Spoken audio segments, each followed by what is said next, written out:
Hey, what's going on, guys? Today's video is going to be about the bond system in Kindred Fates. This is pretty much the last major mechanic that we've yet to discuss, so I'm happy to finally get this video out.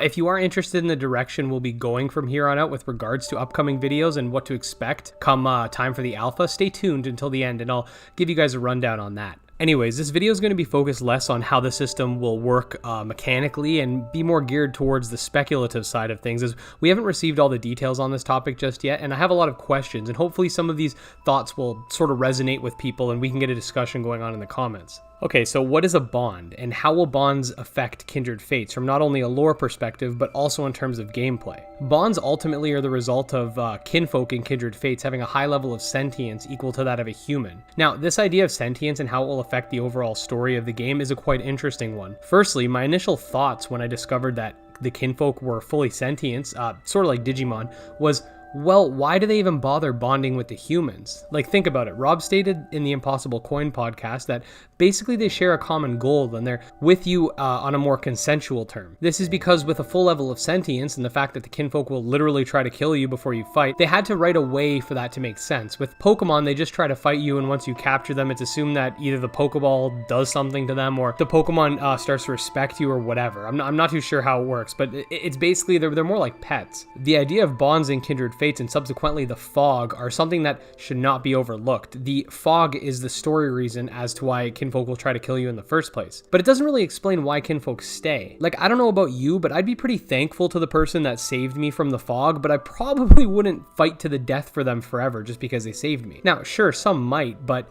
you'd think there'd have to be some sort of mutual benefit, and as far as I can tell, the human is the one who's benefiting the most. We're going to need more information on this, but perhaps humans that are able to bond with Kinfolk, just on a side note, we do know for sure that there are human characters besides yourself that can have Kinfolk bonds. As the Kickstarter stretch goal mentions, in guilds, there's teams of squads, and one of the backer tiers allows you to create a NPC that has a Kinfolk team. So we know you're not the only one. You're not special. But like I was saying, perhaps they allow them to unlock some sort of potential in the Kinfolk, thus making it advantageous to squad up. Sort of like with Digimon, it's a Digidestined that give the Digimon the potential to digivolve at the rate that they do and gain the power they have. Because these Kinfolk are fully sentient, they don't really need battle commands or strategic advice unless they're less intelligent than humans. Anyway, so a bond in the typical sense is the relationship between two people, or in this case, human and Kinfolk. The Kinfolk will leave if mistreated, and Rob does state once again in that Impossible Coin podcast, which,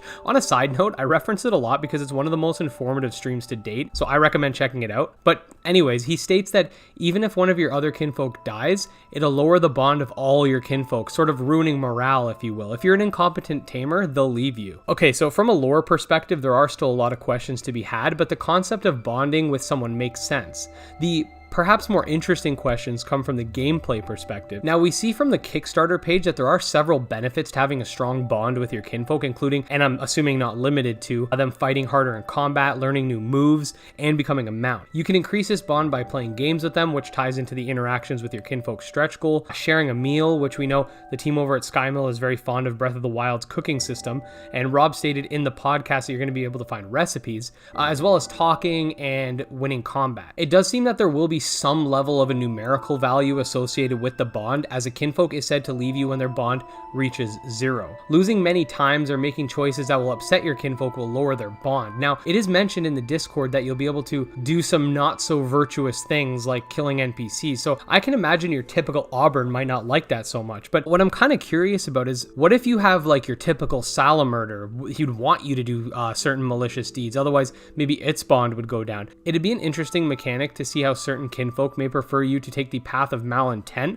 or the path of virtue. Now, Rob stated that you could find a Salamurder that's totally a nice guy, so you wouldn't have to worry about any particular Kinfolk leaving if you did sort of go the evil route. You just have to find the Kinfolk personality that would match your character. What I find most interesting about this whole bond system is that given the fact that Kinfolk are sentient and are going to have a spectrum of personalities, it seems like it's going to be a very large task for the team at SkyMill to take into account all of these personality types and different dialogue for each Kinfolk. I mean, a lot of people don't think of this, but if they end up going the route where they don't want to have any repeat dialogue between kinfolk, they'd have a minimum of 159 sets of dialogue. And don't forget, there's different personality types. So let's just say there's 5 personality types. They'd have to come up with around 800 sets of potential dialogue between you and your kinfolk. And we're not just talking about a couple blurbs here. We're talking about your entire kinfolk's character. So that would include quite the complex spectrum of interaction. So this definitely looks like a daunting task. So with all that being said, I am curious to know what all your thoughts are on the bond system. I think it's something that will add a little more attachment to your kinfolk, especially considering that there is a permadeath mechanic to look out for. So I like it. If you are still here, I did want to talk about the future of Kindred Fates content on this channel. Pretty much,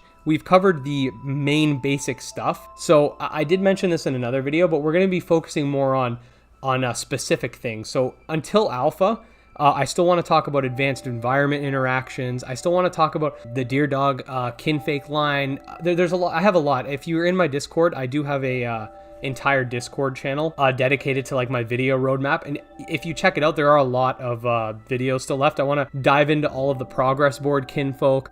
There's a lot, so don't feel like there's not going to be a lot of content. It's just going to be more specific rather than more general. So like videos where I break down like who is Cinder Kinder, like those kind of videos will be more prominent, as opposed to the more broad ideas that maybe more people who don't play the game can kind of look at and understand. It's going to get more specific.